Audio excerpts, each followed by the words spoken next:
কি অবস্থা ভাই? কেমন আছেন? এখানে না প্রচুর ভাই যে ভাই আপনি ঘুমাচ্ছেন। আরে ভাই কি করুম জীবন না কি করুম কোন রাত্রে যেই মশা বাসায় বাসায় তো থাকাই যায় না, বাসায় থাকা যায় না। একেতে মশার উৎপাত, দ্বিতীয়ত কারেন্টের সমস্যা, তৃতীয়ত মনে করেন যে নানান সমস্যার ভিতরে আছি ভাই। ঠিক মতো কাজ কাম করতে পারতাছি না, বিল পাচ্ছি না, দেশের পরিস্থিতি খারাপ। বিল আনতে গেলেই বলে দেশের পরিস্থিতি খারাপ। মশার যেই সমস্যা, এই কারণে ভাই নদীর পাড়ায় এসে একটু জিমাচ্ছি ভাই, সারা রাত্রে ঘুম হয় নাই। আচ্ছা আচ্ছা, বুঝতে পারছি। সারা রাত্রে ঘুম হয় নাই, এই কারণে বসেন ভাই বসেন। কোথা থেকে আসছেন আপনি?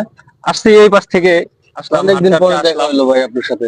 এই ভাই অনেকদিন পরে এই আসলাম এদিকে। মশার জন্য কিছু একটা করা লাগে ভাই ভাই, মশার জন্য দেশে। তো অবশ্যই কিছু একটা করতে হবে, দেখি আলোচনার মাধ্যমে কি হয়।